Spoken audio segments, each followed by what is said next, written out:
Welcome to another episode of Culinary School Stories, the weekly podcast that is dedicated to sharing the stories of people around the globe whose lives have been influenced, impacted, touched, and or enriched, for good or for bad, from their culinary school experience.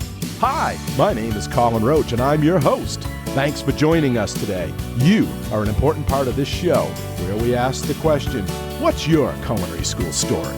So now, without any further delay, let's meet today's guest. Hello, everyone, and thank you for joining us today for this episode of the Culinary School Stories podcast, a proud member of the Food Media Network. And if you have not yet subscribed or are following the show, please do so. It is free, and we would love to have you as part of our community.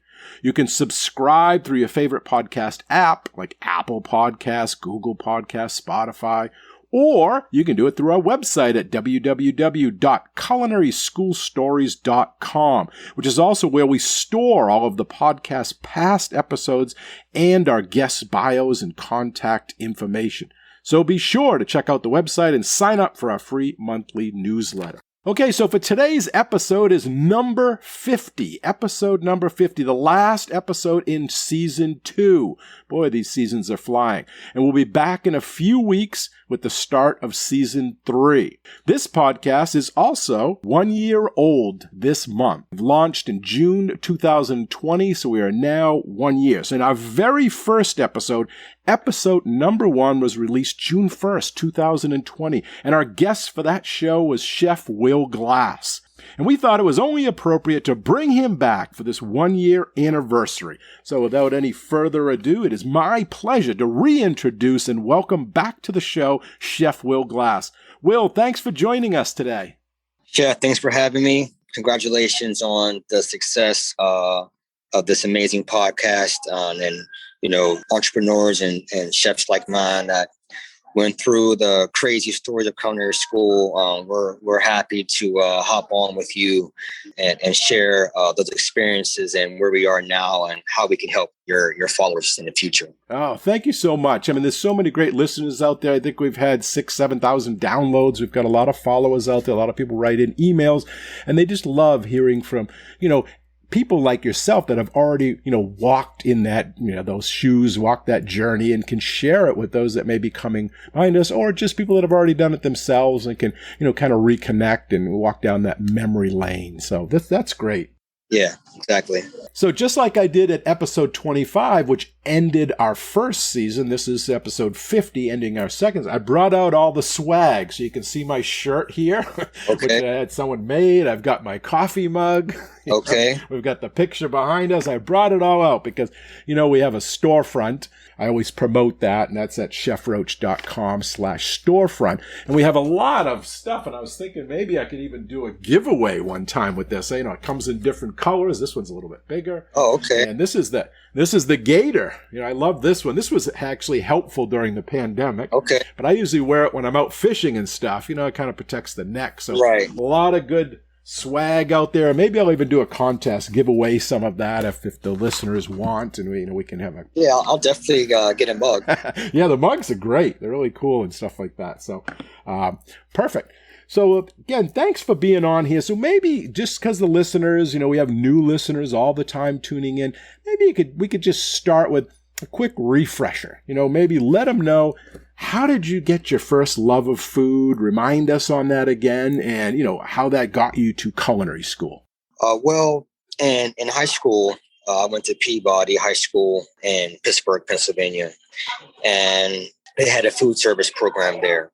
And the instructor's name was Miss Hazel Jackson. She owns a local barbecue restaurant in the area.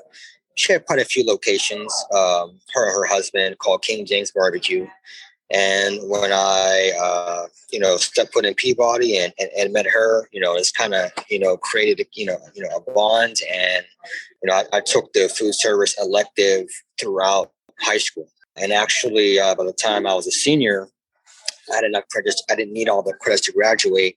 So I didn't go to school for a full day, and I actually had 3 food service electives in the same day: gym, English, and then that was it. So it was while in high school that I, began to receive some little attention and some compliments on what I was doing in the class at that time, because by then I was pretty much running the class by the time I was a senior. So my guidance counselor said, "Hey, ever heard of Johnson and Wales?" And at that time, I still hadn't decided what exactly I wanted to do. I mean, I liked food, but didn't really know if I wanted to be, a chef. But she recommended Johnson and Wales, and it was the only school I applied to. Got accepted, and went on a fly-in.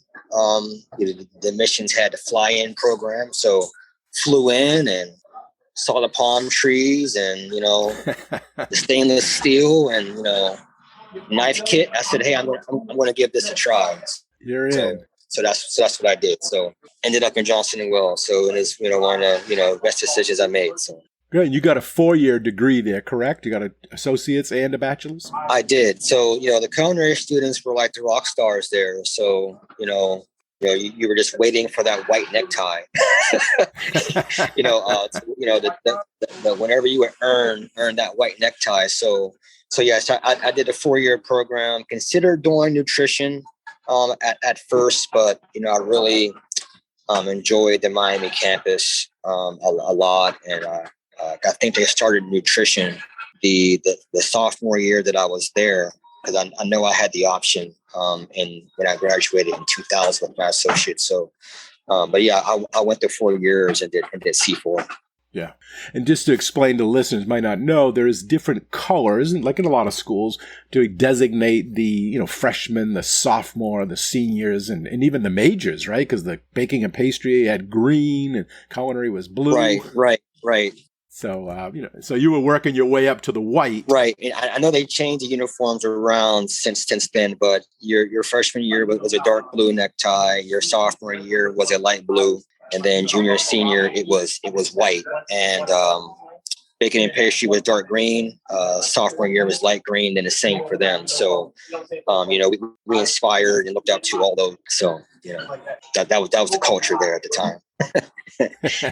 Yeah. So you went into this popcorn business, which is what we talked about last time. You're in that Hot Sugar Pop, and tell the listeners again, refresh their memory how that started. And that had, a little bit to do with your son. It had stuff to do with the military, which, thank you for your service for that. I think you're still in the reserve, still active duty.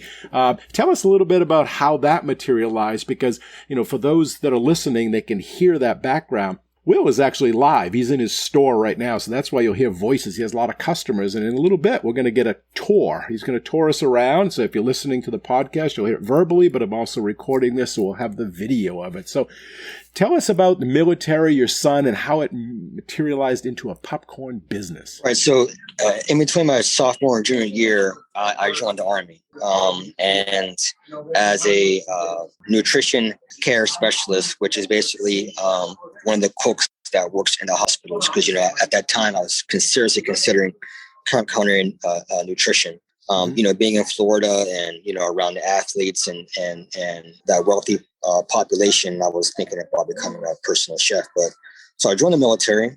And right now, I'm a Food Service Warrant Officer, and just hit 21 years of service, and will be retiring this year.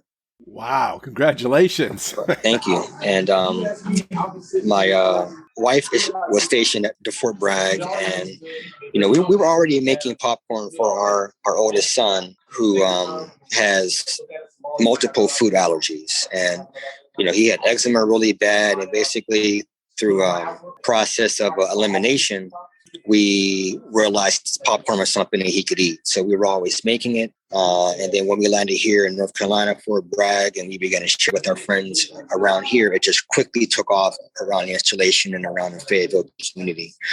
To the point where, we were recruited by the local mall, and they said, "Hey, why don't you come to the mall?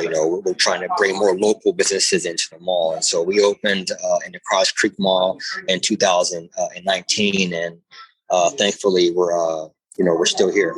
So yeah. So I know that like everybody, this last year was crazy. Pandemic, people losing their jobs, businesses closing. How did you fare? And did you have challenges? How did you overcome them? You're obviously still in business. I can, see that you're in the shop right now. Tell us how that was for you and your employees and, in that local community. Well, we had a bit of luck. So the mall shut down, and we were the only store in the mall that remained open because we are accessible from the outside. You did not have to physically enter the mall to get to us. So we did curbside orders from about noon to about 3-4 o'clock. But we had some local celebrities get a hold of our product during the pandemic, and they, the power of social media. So they did posts for us. It wasn't coordinated, it wasn't planned or anything, and it just shot online demand through the roof. To the point where we had to shut down our website a few times because there were so many orders coming in that we were having trouble filling them in a timely fashion. So, and it never really slowed down after that. So thankfully, we already had a strong online platform. We didn't have to build it during the pandemic. So, one of the things that we invested in early was our website. So it was amazing, the response, and then just the support that began to pour in.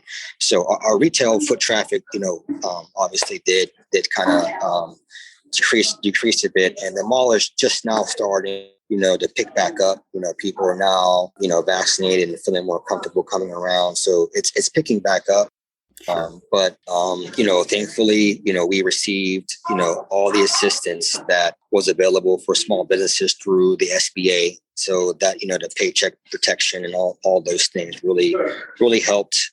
So our banker, Venus Camp, fought hard for us to make sure we received the assistance because, not everybody did. So we were fortunate to have her on our team. And right now we're still kind of navigating through the pandemic because, we had to make adjustments to our store. Because before you could walk in and we have popcorn dispensers. So you could kind of dispense the popcorn into your own tie-down bag or tin.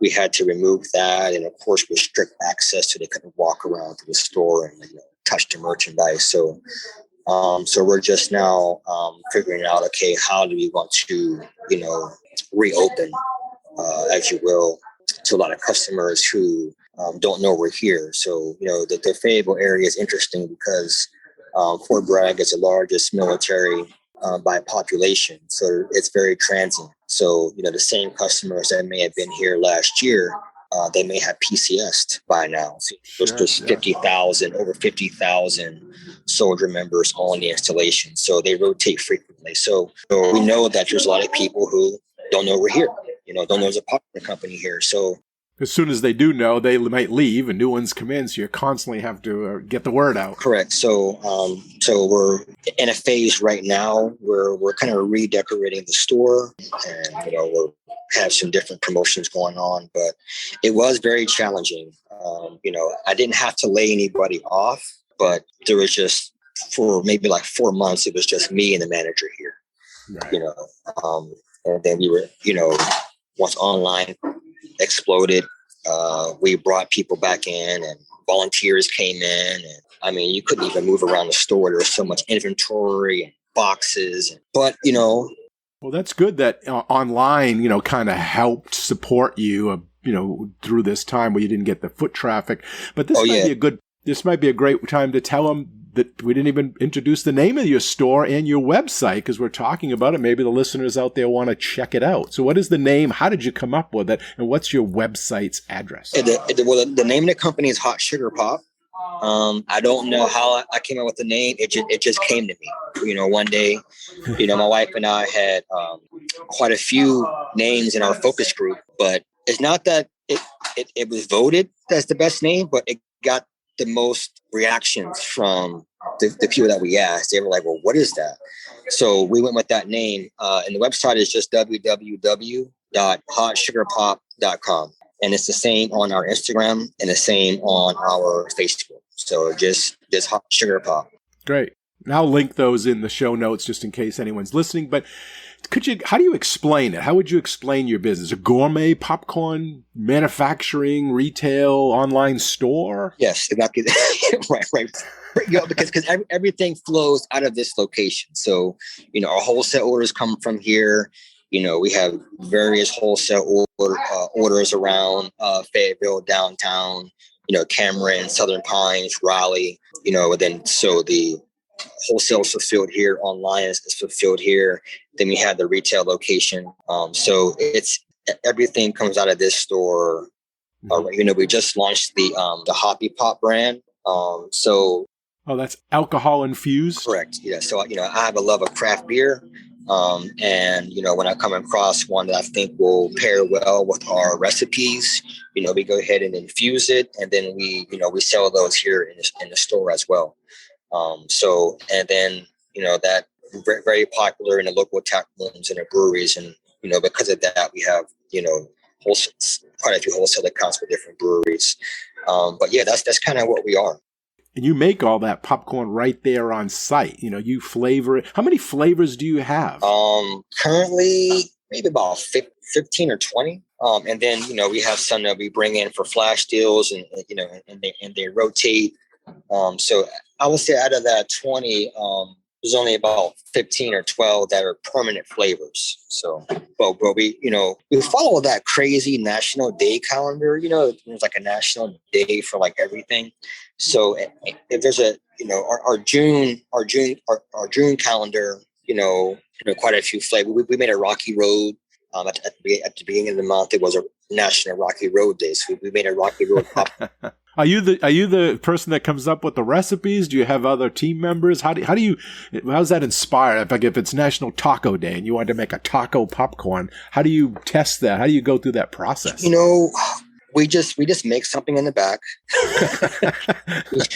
We'll make a small batch and we'll, it's that test, when you make a sauce, and you're like, if it makes you feel the way food makes you feel, you should put it out there. So, not everything we create in the back, we sell. But there are quite a feof things we're just like, man, it's good. It's a hit or miss. Yeah, some of them are winners and some of them are losers. And there's quite a few weird ones, but most of the time, like we did a carne asada popcorn, and we did a chili lime taco popcorn at one point. So we actually did those. And they sold pretty well. And some, some of them, it's like butter, butter to me, like butter popcorn to me is the way, us professionals look at like a mother sauce. It's like, it's a blank slate. We can build anything. I can make any derivative from butter popcorn. So, we did an everything bagel butter. Wow. We did a dill pickle butter, a garlic butter, the carne asada butter, hot butter, honey butter, so, we'll put it out there in the warmer, and then, if people don't buy it, it's okay, Try again. And then, but the ones that they do, then we keep making it, so, and that's pretty much how we, come up with different things. And, right. What haven't we done before, so we try to keep the art in it. We're not using any, all of our formulas or we developed them. So you're not going to taste something here and then say, oh, I tasted the exact same thing somewhere else. So, right. And we kind of pride ourselves on that. And, we have a lot of fun making crazy popcorn flavors. So now I think the last time we spoke, you were in the store as well, and people kept coming in and they were requesting, if I remember correctly, cookies and cream, but you had run out. Is that one of your most popular ones, or what's your most popular flavor? So cookies and cream is our all-time best-selling flavor. So that was created by my wife. And then we also had a red velvet cookies and cream. Oh. And that's the one that really sold. That would always sell out. And we actually had a bakery. So cookies and cream is making Oreos, but we had a bakery that would bake red velvet cookies for us that we would then grind up and coat the popcorn with. So depending on how fast we went through it, we may not have any until the bakery brings us another batch. But yes, cookies and cream is our all-time bestseller, followed by our unicorn cotton candy kettle corn. So which is really popular with the kids. But now our caramel and toffee are starting to really Ooh, it sounds good. Really pick up. And we infuse both of those with different extracts and flavorings. So we have a lot. People walk in here and they want to know, okay, what's new? Like what crazy experiment are you guys doing in the back? Give me that. So. Is there a way you can offer samples to the customers that come in there, like something you may be trying out, or you can't do that anymore with the Well, pandemic? we just started back up offering the samples. So we just started back up actually last week offering samples. So yes, you can come in and get one of the little plastic souffle cups, as a sample for your purpose if you like.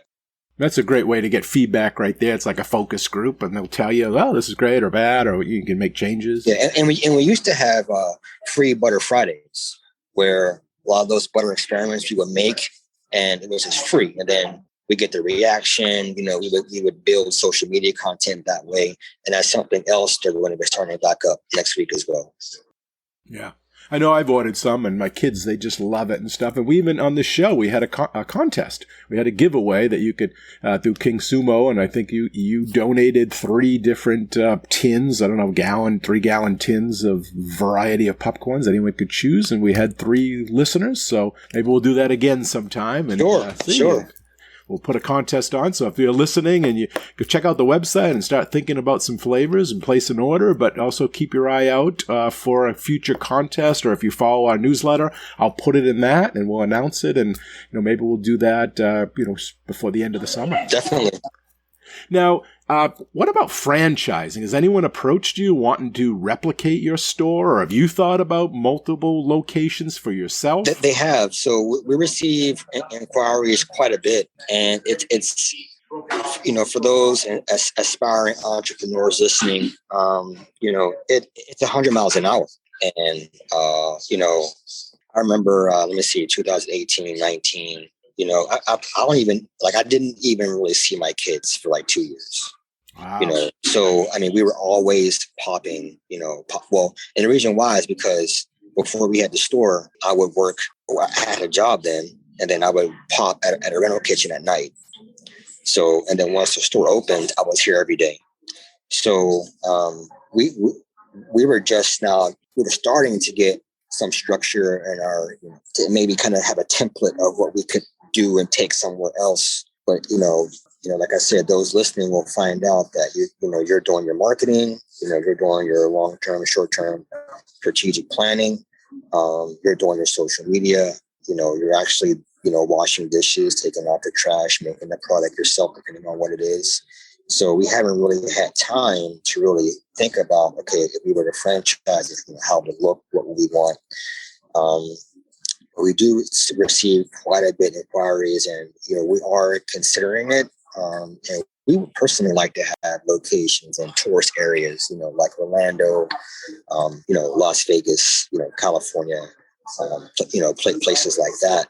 But we just have to get, this coming out of COVID, kind of finding out what our new normal is going to be. Right. Once we have that established, then we can say, look at a location, here, because we do receive, quite a bit. But really, my short-term goal is to continue selling to the military. So, when a family that, used to be stationed here, they fell in love with the product, even though, yes, they can buy it online now. But we want the product in those local exchanges on the installation, so they can go right to the exchange or the commissary and buy their favorite popcorn that they used to get here at the store. That's kind of our short-term goal. And while we're looking for a facility that will allow us to scale, and then meet the demands. You could do like a temporary carts or retail kind of things with all prepackaged stuff already there that they could sell and grab and go type of places. Correct. That's the plan. So, my wife and I being service members, it's a no-brainer for us to get our product on the shelf. It's just we have to be able to manufacture it. So we're probably around this time next year. So it's just about scale then, right? You can't keep up with the demand right now. Right. Because, if we have an opportunity to have, the popcorn, let's say 5 other installations, we would be popping popcorn all day just to meet the demands of AFES, which is the Army Air Force Exchange Service. So, and then, there's also, Target is has their campaign right now where they're looking to bring in minority own product businesses and put them on a shelf as well. So we're also working that angle, but again, we just need the facility to do that, and we know it's coming. The right location and building will present itself. When it's time.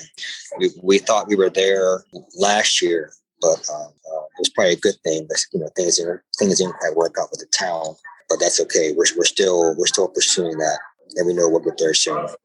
Great. So you mentioned entrepreneurs and knowing when you're starting a business, everybody goes through it. You are just wearing all those hats and you're just, all going and trying to, build it and make it into something before you can even step back and breathe. So maybe you could share some advice for someone that's listening that is a, future entrepreneur, or maybe someone that's, going through it now, some of the challenges that you've seen and overcome, or something now that you wish you knew when you started that maybe could help someone that's listening, kind of avoid those pitfalls. Yeah, well, there are a lot of services out there for free. At FSU here, there's an SBA branch called SBTDC, Small Business Technology Development Center, and they offer free business counseling. I mean, they review business plans, marketing plans. They'll help you do anything that you need, actually. And again, it's free. And depending on where the particular office is located in your area, if it's located now I have 2 students here as interns that are getting paid by FSU, and they're working on various parts of the company. So do your research and find out what resources you can tap into that are 100% free to you. And then really you have to just stay positive and realize that everything is a process, and there's going to be some discomfort and maybe some uncertainty as you move along the way. But if you keep believing in what you're doing and what you're offering in yourself, you'll find things will begin to gravitate towards you. But definitely tap into those resources. Definitely understand the tax laws in your state, depending on the type of business. My accountant and our attorney, my best friend. So we definitely want to have that good legal and that good financial advice. I'm not very good with numbers, so I don't like looking at spreadsheets, things like that. So, I had people on the team that help me with these areas. So, we decide to make a move or something, here's what we're going to make, here's what this is going to cost, material costs, profit margins and all that. So we didn't consider any of that when we started. All we knew was that people were asking for popcorn. That's all we knew. And, my wife was coming home with sticky notes and, text messages for a bag of this, bag of that, and it wasn't until later that we began to kind of fine tune some things, so, take your time. Everybody has a different journey. Everybody's experience and how they got started is different depending on whether, the demand is hitting you right away. Like myself, whether, you're kind of getting yourself set up and you have some more time. If you have the time, take it. But if it happens for you, you just have to ride it out and just know that, you're not going to capsize and you're going to be all right. So, and one thing about this, what we do here is that, we have a lot of fun. It's fun for the staff to say, hey, we'll have an idea. Can we make this? Okay, let's try it. The team here knows that if you have an idea, flavor wise, bring it up. Or anything that makes the process here, you can improve the process here, bring it up. So that also helps you stay energized. Because my philosophy is, your business is feeding off of the energy that you give it. and the emotions and thoughts you have about it, just like anything. So they're great, and they believe in their product. They enjoy working here. So coming here, knowing that customers are happy and team members are happy as well, that's going to carry you too. So treat the folks that you have on your team well. Value them no matter what their role is, in the company. And I think if you find that balance, that everything will work out. Okay, at this halfway point in the episode, I would like to take this time to thank you as an important part of the success of this podcast. As the host, I appreciate your listenership, your comments, your engagement, and your financial support. You may not realize that it takes a lot of resources and funding to produce this show week after week and season after season, including the out-of-pocket expenses of website costs, hosting platform fees, post-production editing, equipment updates, domain names, and on and on. And there are numerous ways you can help support the show and defray some of these costs. And it doesn't have to be a lot either, because we have strength in numbers with the hundreds of you that subscribe and follow this show. Whatever you can contribute gets added into all the other donations, and together we have enough to keep the show up and running. So if you enjoy this podcast and want to ensure its continuation and success, please consider helping it out today. Individuals can donate in one of two ways. The first is through Patreon at www.patreon, that's Patreon, patreon.com/Dr. Professor Chef. Go to that link and you can find out all of the different ways that you can support the show. And we will be adding more tiers and more benefits over the next couple of weeks. The second way you can support the show is through the Buy Me a Cup of Coffee website at www.buymeacoffee.com/Chef Roach. As mentioned, we truly appreciate any amount that you can afford. Even a few dollars a month helps us out with the hosting, purchasing, creation, and production of our episodes and shows that we produce and give away for free. And if you have a company or business, you can also help out by advertising or sponsoring an episode or even the full podcast. This is super cheap to do, and you will be surprised at how economical it can be. And we'd be glad to send you a rate sheet and our media kit. Just contact us at culinaryschoolstories@gmail.com. Okay, and all of these links will be put into the show notes section of this episode, so you can go there to check them out. And I'll also include a lot of others that I hope you'll check out as well. And share these with others that you know. Again, thank you for all that you do. We truly appreciate your listenership and support. Okay, now back to the show.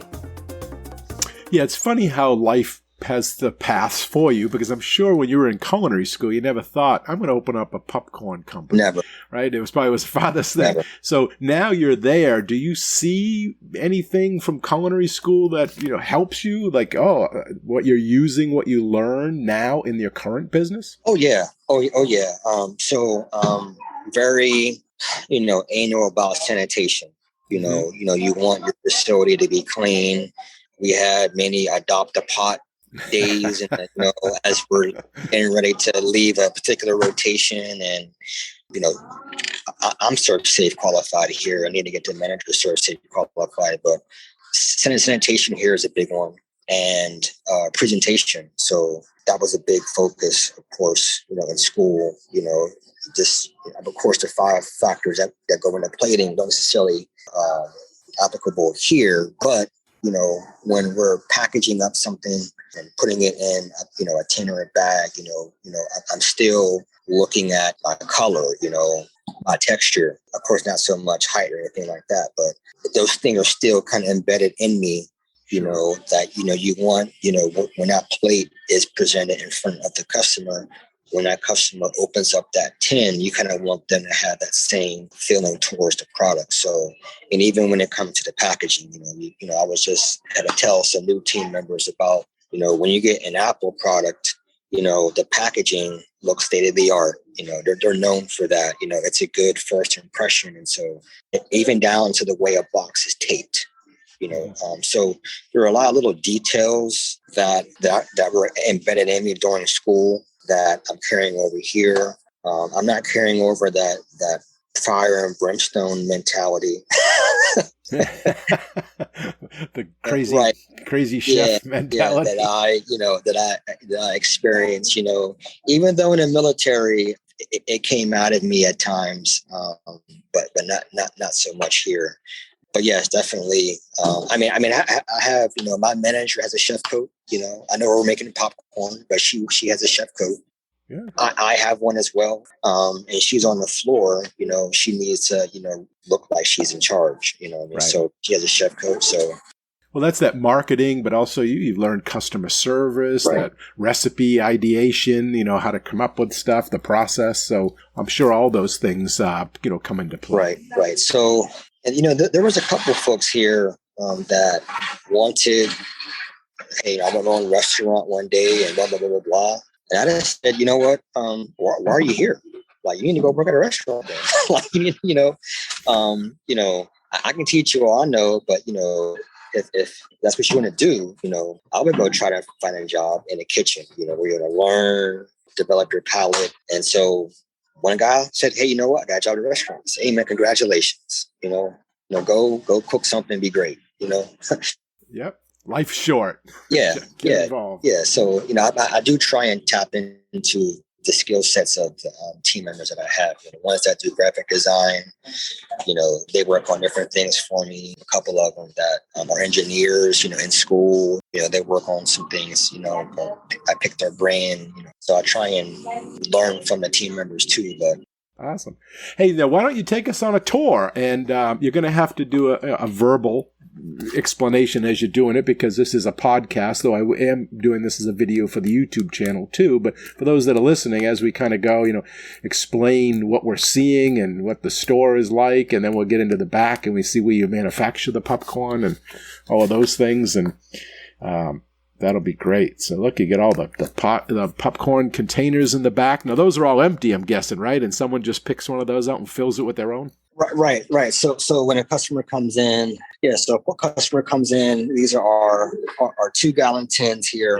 And here are 3.5 gallons are right here.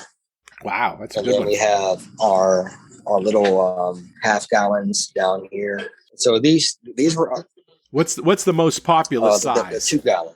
2 gallons is the most popular. Okay. So these were the dispensers that we had when we first opened. A customer could just come in and then they could put their tin right under and then just dispense the popcorn right into it.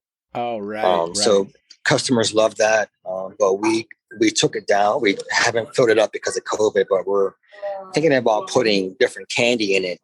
And then maybe having a candy weight. So this is our little in-store pickup area, the local pickup. So we orders and pick them up there. So they order those in advance, and then they just show up and they give you the name, and it's already all packaged for them. Yeah, so you can go online, and if you're local, you can just order ahead of time. And then we normally have cupcakes here, but we're out right now, so we should get a delivery today. But we sell cupcakes as well. So this is one of our coolers here. We have different parfaits, and we have some fudge here. Wow. And you don't make that, though? Oh, no, we don't make that. So we have drinks now. So we're getting ready to have a monitor put in, but here are all our flavors are just listed right here. Oh, yeah, look at them all. Wow. Garlic Parmesan, regular cheddar, spicy cheddar, butter toffee, Tuesdays only. Toffee Tuesday. Now, you have 2 different types of popcorn there, I remember, from the last time we spoke. Maybe as we're walking, you could explain what they are again. One's the kernel, a mushroom or something. This is something we did for Father's Day. So we have actually, let me take you over here. So we have these are the 2 Hoppy Pop flavors that we have right now available. And so they're both from Southern Pines Brewery. And as a gift for Father's Day, and you can still do this now for a gift for dad at all, you can have the popcorn put in the growler. So we have one. So we have one right here. Oh, yeah. So then after they eat the popcorn, they could go get that filled up at the brewery, or just for decoration? Correct. Right. So, whatever they want to do with it, So then we have our 1 gallon tins right here. Okay. And these are all bags that we have that are going to be going out in online orders. Oh, yeah. Yeah, that's just one I think I got. I got like 5 different flavors, and I got them in those bags. Now, tell me again, what is the 2 types of popcorn? There's the mushroom and what? So we have mushroom and we have butterfly. So the butterfly is for the all the kettle corn. So we have our backups here. Wow, look at those. What is that? A 10-gallon, 20-gallon? So this is about 10 gallons. Take 10 gallons. 10 gallons of backup popcorn. Right. Wow. So this is the use first is all in this closet here, and then as they empty one, the backups are right here, and then right here. And those are already flavored. They don't have to do anything to those. Just package them. Right. All right. This is the manufacturing part here. So we have Shay and Veronica and Mike back here. Wow. So Shay's a new employee, and she's learning a little bit about popping. This is our 32-ounce kettle. So as it pops, it just goes right under that tray. All right. So yeah, we pop, and then it just dumps right down. And then you can flavor it right. So this is where we make our caramel corn and toffee. So she's done a little bit of training there. So we have these 3 containers here that have the popcorn and the sugar. Oh yeah, that's the kernels, right? They got to pop Sugar here. So this is our tumbler. This is where we tumble the cheddar and the cookies and cream. So and this right here is our melter. So it's like a big clothes dryer. You put the popcorn in there, the flavorings, and it just right. So we have our chocolate chips here and cookies, and then this tempers the chocolate, and then we once we add the popcorn into the tumbler, we then scoop the chocolate in, and then we tumble it, and then that's how the cookies and cream coats. So, how long does it take to cool down before you can sell it? Because it's going to be sticky, right? The kettle corn doesn't take long at all, but the caramel probably takes about 15 minutes. Oh, not bad. About 15 minutes. They do make tables that have like a cooling air that pushes through like an air hockey table. Okay. But we don't have that. That'd be for mass. So yeah, it takes about 15 minutes. So then we have all of our packaging, all of our boxes that we use for shipping out the orders. Now, do you ship all over the world? Is it global? So we ship to Canada. So we ship to Canada and throughout the U.S. Canada and the U.S. Now, if it's an APOAE, the military addresses, then yes, we ship to those as well. So APOAE is Canada and the U.S. So if someone wanted to buy some for a serviceman or a woman that's deployed or stationed somewhere in Germany, they could buy some and ship it to them. Germany, right. Kuwait, Iraq. So yes, as long as they have an APOAE, then yes, we can ship to them. What is the shelf life on the popcorn? So these bags, so they have a wax and a foil lining on the inside. As a matter of fact, you can see this one when it's sealed it. So it has a wax and a foil lining on the inside, and then of course the paper as well. So this is kept in a temperature controlled area months. Okay. It'll last months. So, I mean, leave it in a car or something like that. Out in the sunlight. Then yes, it's right. But if you keep it in your house and you keep the bag sealed, it'll because it's full of salt and sugar. It's really the oil that'll probably get rancid. Right. So the sugars, especially the caramel, it's going to preserve it. So you can see the inside here. So it also has this zipper. So here's our sealer. So once we seal it, we just basically once we fill it, we just kind of feed it through just like that. That's like a heat seal. So right now it's pretty labor intensive. Again, which is why with the facility, we're looking to automate. Right. So yeah, we have equipment picked out that'll bag and seal automatically. So it'll cut that labor down because that's the most labor intensive part is just bagging and then sealing. So if anybody is in Fayetteville, North Carolina area or passing through, they should stop, right, and see you at where are you, the mall there, Cross Creek Mall? Correct, Cross Creek Mall. Cross Creek Mall, and they could stop by and get a sample and check out the facility and say hi to you. Yeah, we love to have them come in. Awesome. So what's next for you? I mean, I can see that you're going to try to expand here. You're going to try to get into these military installations, maybe some other wholesale accounts. You're going to try to open up a larger manufacturing company, and maybe do some candies as well.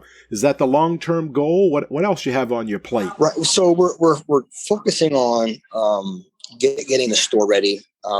We've not ready, but just fine-tuning a few things. I have a meeting here right after this with the guy that's going to help give me a quote on putting some graphics. So like the space you can see behind me above the shelf and the ceiling, I would like to put some graphics that just show, customers eating popcorn, things like that. Oh, right. I mentioned the gelato machine. We like to sell, basically bring in more wholesale products like pretzels. We have the fudge in a container that I would like to have the fudge and the slabs that we can then cut, things like that. So, and then just maybe sell some bulk candy that we make and then bring some in. So that's kind of the plans for the shop. Personally, I'm thinking about going back to Johnson & Wales for my doctorate in business. So I still have some funding left on my post 9/11 GI Bill from my last mobilization. So and my wife has been encouraging me to use it. So I'm considering going back and possibly getting my doctorate, and then doing maybe some speaking or maybe even teach an entrepreneurship class at FSU.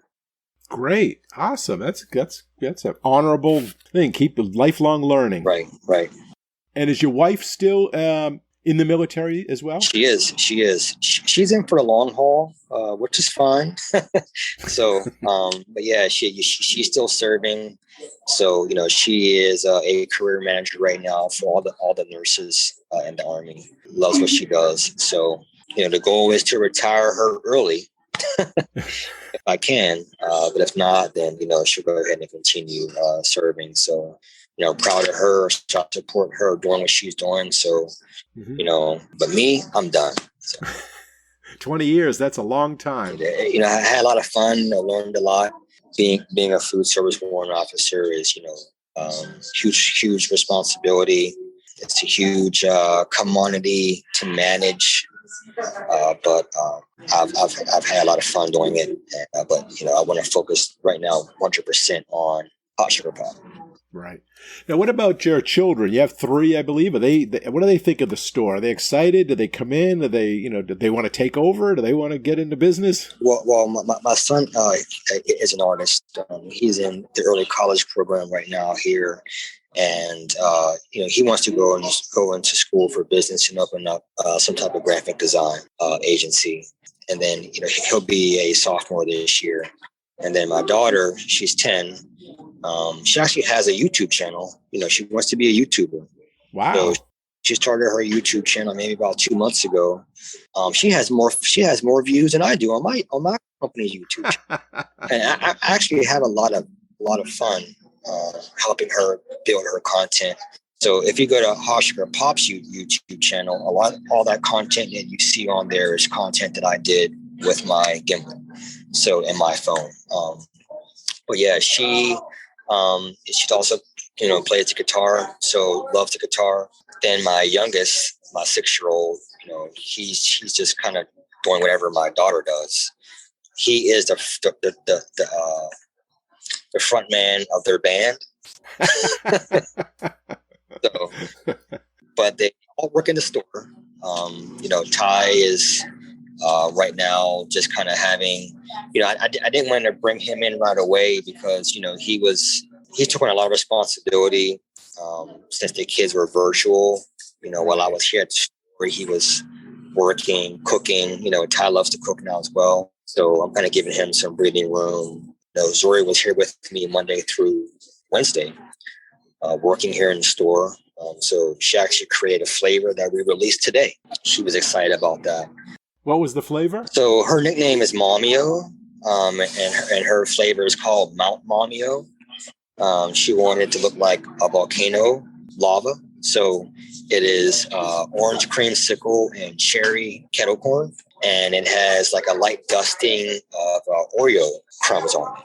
Wow. The creamsicle really comes through, and the crumbs is not enough to give you to kind of coat your tongue as far as the chocolate, but it's just enough to kind of add like a little bit more of a chocolate profile to the product. So we just published a YouTube video for that this morning and added it to the website. So she was excited about that. So, and she deserved it because she actually like works when she's here. She's popping popcorn. She, filling orders.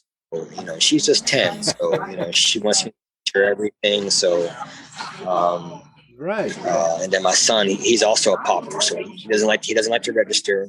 He likes to make the popcorn. So, and they've been, and he does quality control on everything. He'll stand there and look at a team member like that's not how that's supposed to be. That's great. Well, I'll have to go check out her YouTube channel today, and maybe some of the other listeners can, and we can all give her a thumbs up. So then she'll get a lot of likes on it. It's zigzagging with Zuri. Zigzagging with Zuri.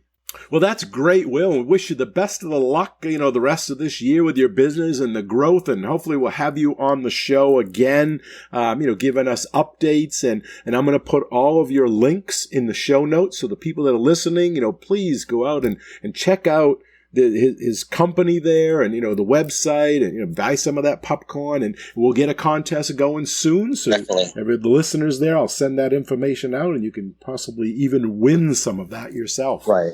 Well, Will, it was great catching up again, and I want to thank you for coming on the show and giving us an update and sharing more information about your story and giving some advice to the listeners on entrepreneurship. I really appreciate it, and I'm sure the listeners do as well.